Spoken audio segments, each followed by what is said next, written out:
topic. So we were hoping you could possibly just start off by talking about your background as a chef, both in Senegal and in New York, and eventually how you started Yolele and Fonio. Great. Okay, so yeah, now as you know, I'm from Senegal, and actually I didn't start cooking in Senegal. It's interesting, but I'm coming from a culture, as maybe Chef Shola explained to you, it's a gender-based activity where the kitchen is for women in Senegal. So I went to school for physics and chemistry at Dakar University, and I was an activist at the college. We were very political in Senegal at the university. So we started a strike that went on for so long that the government shut down the university.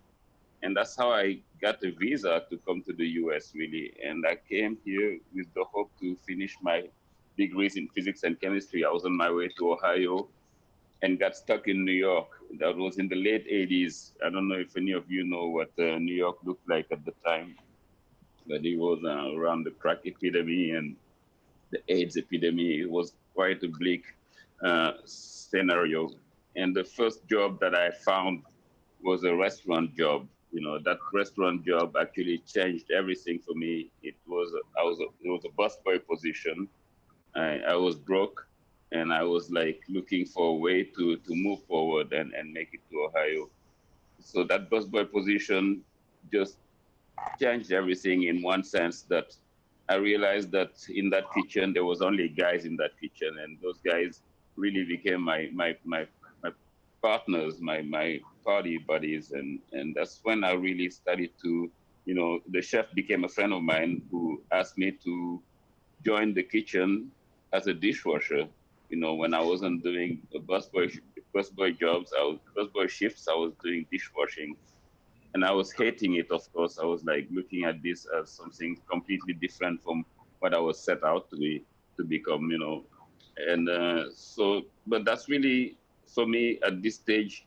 I feel that this is the best way to start in the kitchen, starting from the bottom, starting as a dishwasher, and that changed everything because that's where I learned the skills of doing prep. You know, from the dishwashing, I started to work on my knife skills, doing prep, and I have to fast forward this because that's I was talking about 1989, but from there I started working garde manger. From garde manger, line cook. That was a restaurant that was doing mostly American cuisine. The chef was inventive. You know, he had been working in France before, and he liked me because he could practice his French with me. That's really what was the thing that really set us, connected us.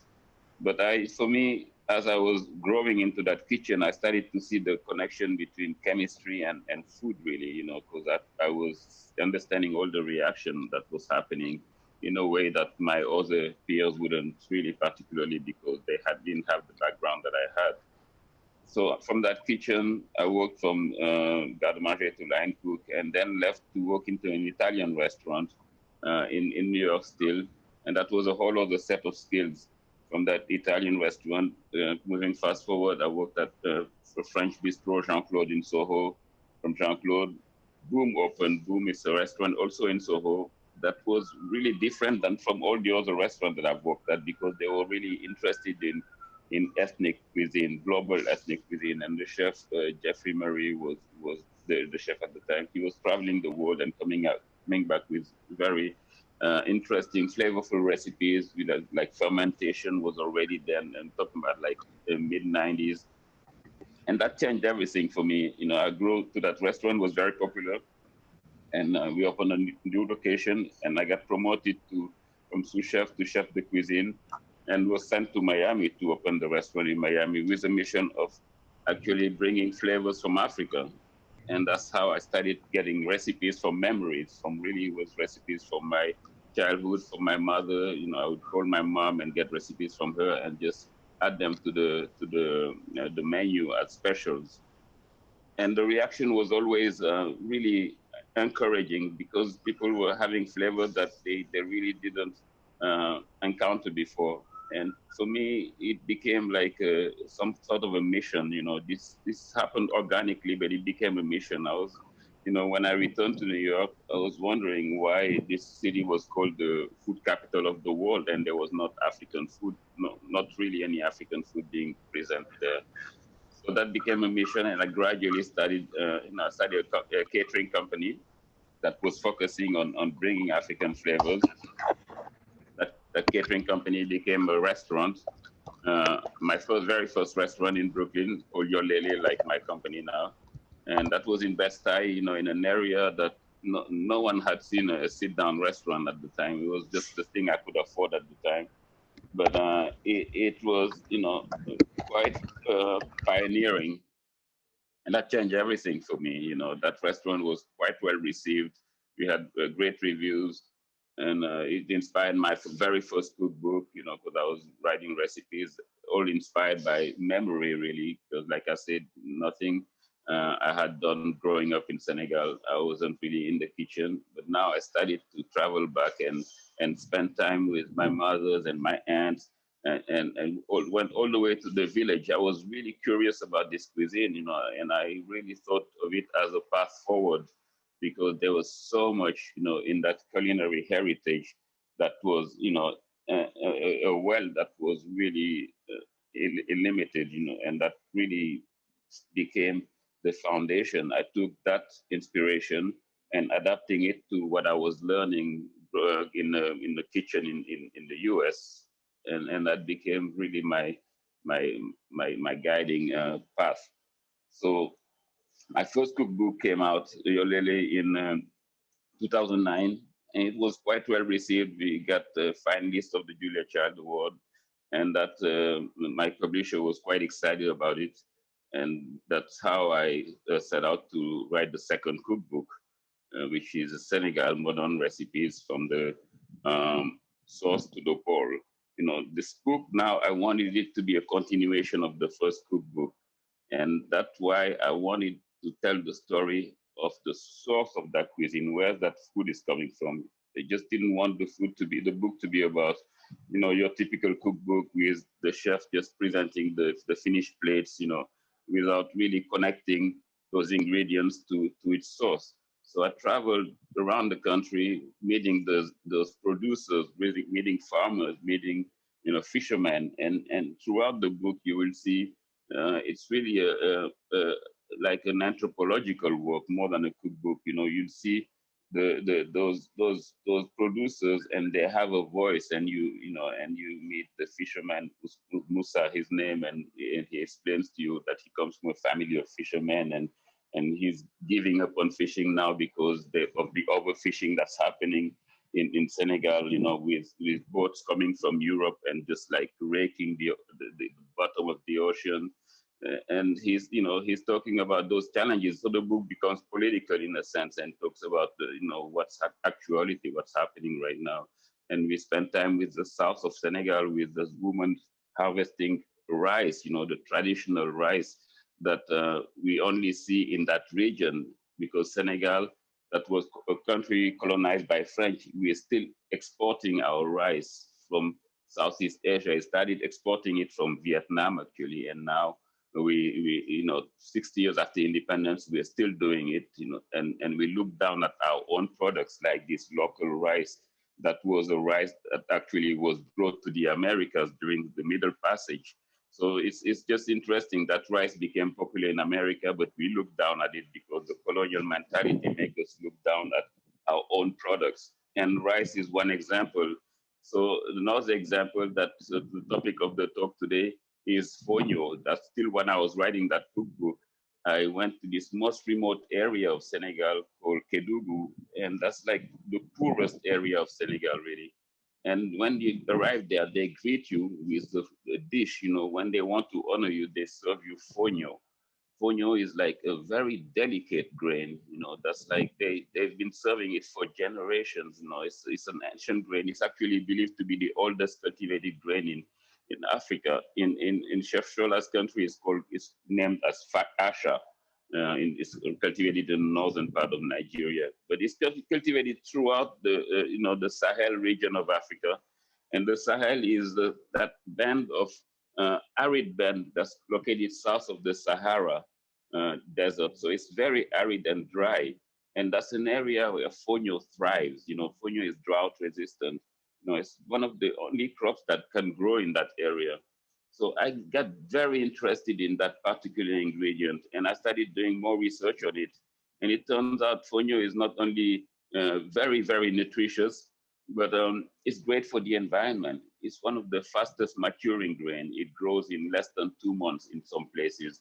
It requires, like I said, very little water. It's gluten-free. It's rich in amino acids, two in particular that are called cysteine and methionine, that are deficient in most of the major grains. Fonio has it in abundance. And there's also a lot of mythology around fonio, like the Dogon people in Mali, they have a name for it. It's called Po, which is the same name they give to the star, the brightest star in the universe. It's called Sirius star, and because in their mythology, Fonio is the seed of the universe. In their mythology, the universe began with Fonio. So it's a grain that has cultural relevance in all those areas where it's being grown. And sadly, in cities like Dakar, where I grew up, or Lagos, I assume where Chef Shola grew up, those cities you don't really see fonio because it's a grain that's like difficult to process. And also because of that same colonial mentality I was mentioning, that we tend to look down at our own products. So fonio is a grain that's like very, very nutritious and easy to grow, but it's not really popularized. There's no market for fonio, even in the city where we grew up. And so for me, I saw this as an opportunity. As a chef, I was like, I live in New York City, and I saw ingredients like quinoa coming and really finding markets for their properties, being gluten-free and nutritious. And this grain, could have, could become a world-class grain. I didn't see why it couldn't. I'm very ambitious. I'm very naive sometimes too when I see projects and I think it's feasible. I don't I don't think of the challenges first, and of course there are plenty of challenges. But that's when I decided to start Yolele. Yolele is a company with the mission to bring crops like fonio that are underutilized and open markets for them. So when I returned to New York, after publishing the book, I wanted to follow up with that vision. And I partnered with my co-founder, Philippe Tevreau, who's also a veteran in the food industry and who has been an early, he worked earlier on bringing quinoa in the US as well. And we wanted to make sure we don't have a similar story as quinoa. We really wanted the ultimate beneficiaries for fonio to be the small farmers who are growing it, who have been growing it for hundreds of years. We saw this also as like an answer to bringing a solution to this food system that's broken. Because this food system, the so-called modern food system, is causing many of the problems that we're facing with climate change, for instance. It's like too much water is being used to bring the food that we are eating. It's very limited the amount of food that the diversity, of our diet is very limited. We're eating pretty much four grains, and we have been looking down. I've been ignoring amazing number of grains, particularly in Africa, and fonio is just one of them. So this with my company Yolele, the mission is to bring those grains to the market because those farmers, they know how to grow those grains, and we don't want to be teaching them how to grow them. We want to assist them, support them, and bring markets for them. Buy the grains, guaranteed to buy their grains at fair price, and open markets for them locally in West Africa as well as around the globe. And that's what we started. We started with our first uh, shop in Fonio, for Fonio. It was near my restaurant in Harlem. The first Whole Foods opened there, and we started distributing Fonio there. And it did really well. It did really well because there was also a community in Harlem that knew Fonio, and we also doing, me personally, we were doing food tastings at Whole Foods, and every time we would do it, just people would come and taste it and buy it, because fonio has this thing. It's really delicate, and the advantage of it, and that's so that as a chef as well, and you guys would appreciate it, is the fact that it's also very versatile, because it has a neutral flavor, so you can adapt fonios to different, so many different recipes. I'm using it in salads. I'm using it in with flour in baking. I'm using it in to make. You can make pasta with fonio. There's so much things, so much you can do with fonio. So that's what we started, and people reacted to that because of its versatility. They were, adapting it to whatever cuisine they would cook. And fonio became very popular at Whole Foods. We started soon distributing in all the Whole Foods in New York City, and now we are distributing all across the country. We are actually in close to 1,000 supermarkets, all natural supermarkets. We have added new fonio flavors, all inspired by traditional West African cuisine. One of them is actually, we call it the Afro Funk, and it's inspired by this ingredient Chef Shola mentioned to you, talked to you about Iru, or Dawa Dawa. So the Afro Funk fonio is in a form of a pilaf. So you can come and buy it and cook it in 5 minutes, because that's a great thing about fonio as well. It cooks in 5 minutes. It's really, really easy to cook, and it cooks really quick.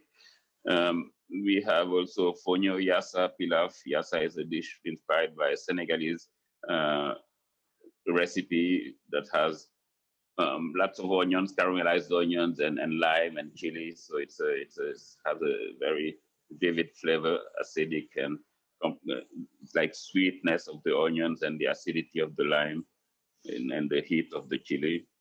We have the fonio inspired by the Dakar curry fonio, and we also have the fonio greens using a moringa. Moringa is an ancient. It's also a green, very, very rich in protein. It's a leaf actually from a tree, a sustainable tree as well.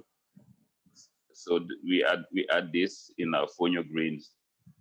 So these are the products we just added in the middle of the pandemic, because the pandemic, in a sense, have been also great for us, in the terms of business. And it's really, well, like I would say, difficult to even to see it. It's been difficult for the restaurant industry, but people are cooking more at home now. People are looking for products that are nutritious. People are looking for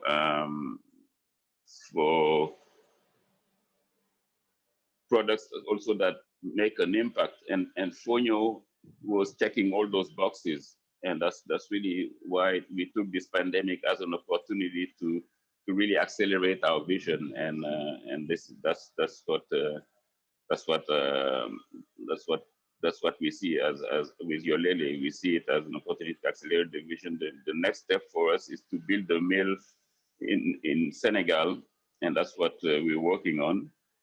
And actually, the mill is going to be in Mali, but we will be having the company established in Senegal. And the mill will be a first of its kind. We're working with a company called Malishi. They will be the operators of the mill, and they are organizing a network of farmers. We have actually in the network 30,000 farmers, mostly from Mali, but we also have from Togo, some from Senegal, some from Guinea. Some of the fonio you get here in the market from Guinea, and from Burkina Faso soon from Burkina Faso. And so what we're doing, we will have the network of farmers growing the fonio, and we will bring that fonio to the mill to be processed in a way that's efficient, because that's just the challenge. Like I was saying, fonio is a tiny grain. I don't know if you see in one of the pictures, you can see a close-up of fonio. It's a tiny little grain. And this picture is one of the dish that we make at Yolele, but it's a tiny little grain that shows the size of fonio. It looks like sand, but that grain, there's a skin that's inedible that needs to be removed.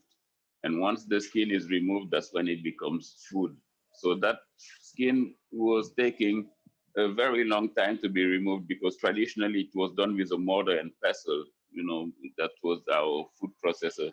And gradually there's some mechanization now, but it's still a lot of steps that are manual for fonio. So the mill will be doing it all in a way that's like mechanic, so that will allow us to have fonio processed at 3 tons per hour, as opposed to 1 ton per week at the moment. That's the level of processing.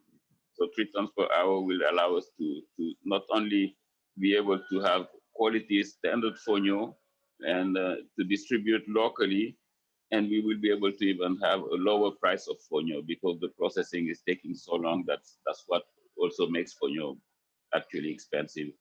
So this is the vision for Yolele, is to bring fonio to a bigger audience. We've been talking to companies that also could be uh, contributing in not only in having an impact in those smallholders communities, small farming communities.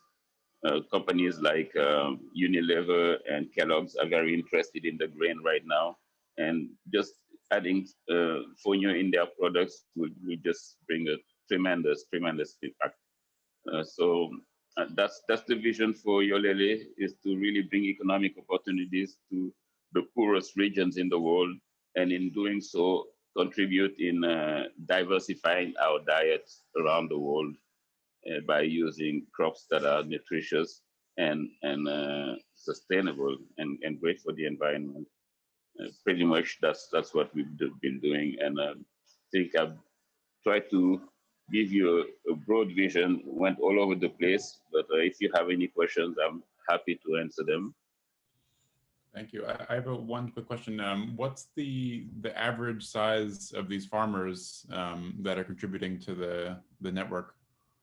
It's small farmers, really family farmers. The biggest one would be like 10, 15. So there's really small farmers, family, And then which is that's the traditional way we in Africa. Families are they divided in compounds. Most of the times like a polygamous families. So you'd have like 4 wives maximum, and the everyone is involved in the farming. So that's you can have 15 to 20 people, and then if you go through the village is like much bigger. So, but each family has their plots, but they all work together in harvesting everybody's plot. So it's a community way of doing it. It's like some sort of cooperatives, and then sometimes we organize them in cooperatives to get the all the harvest in the cooperative that will go from there to the mill. Right now, it goes from the cooperative directly to our processors in Chicago. Got it. And you mentioned wanting the story of fonio to be different than the story of quinoa. Can you explain a bit more what you mean by that? Well, what we meant is quinoa right now is being done all over the world. I mean, you have quinoa grown in Ukraine, in Texas, and then the farmers who have brought quinoa to the world, the Chileans or the Peruvians, are not really the ones that are benefiting from it as well as they could have, as much as they could have. So what we're trying to do for us is we're doing it at different level. We first trying to protect the name fonio, the appellation fonio. We're trying to protect it for the Sahel region, and we're doing it working with politicals, regional politics. And so we have applied for that. We have the FAO also working with us on this. But another thing we're trying to do directly is to avoid having a boom for fonio. So we've been growing a market for the past since 2017. Actually, we've been growing a market for fonio, and as we grow the market, we make sure we're working on the supply side as well to like make sure there's no boom, because once you get a boom for fonio, you will be getting a bust as well, and that's when the price goes all over the place, and the farmers get don't have any more control of the pricing of the grain. So one of the way we're doing it again, by working on the supply side is working with research institutes to help farmers with better agricultural practices without use of entrants, without use of like chemicals or anything like that. You know, we work with Cornell University. Actually, they just had an article published on that. I'm not sure if you saw it. Otherwise, I can make sure I send you a link to it. They had an article published early January, January 11th, I think, about their work with Fonio. That's really what we're doing together. And it's a collaboration with Cornell University and ISRA, which is a research institute in Senegal, and a similar research institute in Mali as well. And for the past couple of years, we've been working on just the farmers. I don't know if I mentioned, there's a word for fonio. They call it the lazy farmer's crop, you know, because the farmers, what they've been doing with fonio is they just throw the seed, you know, that's really how easy it is to grow, you know, they wait for the first rain to come and they throw the seeds on the ground.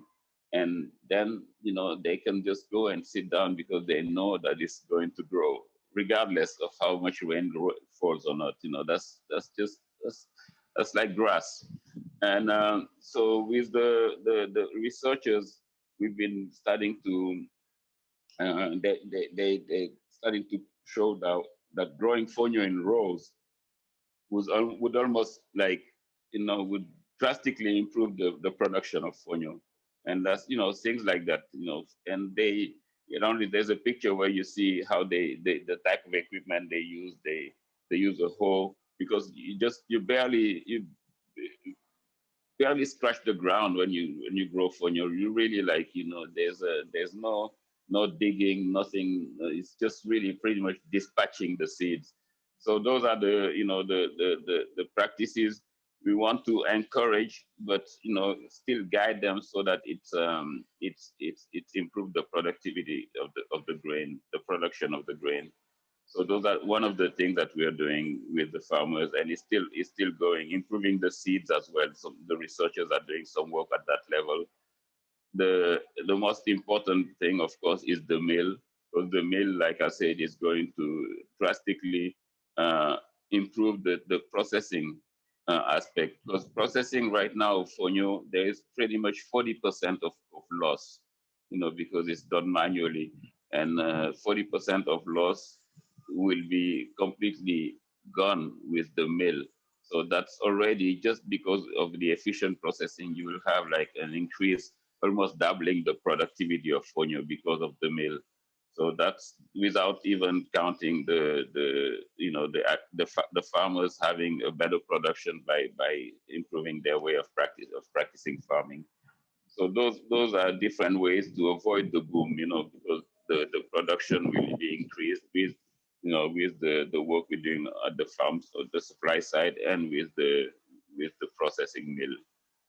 So, and then with that will also allow the cost of fonio to be lower, because of the mill will be doing that work. You know, the mill will really eliminate the bottleneck that's existing right now because the processing is taking so long. So that will allow us to, you know, to continue this vision of distributing fonio in West Africa itself. You know, there's a market for it. They just don't have access to the grain because it takes so long to process. So those are the things we're doing to avoid the boom. Awesome. Well, that's all the time we have for everyone at the farm right now.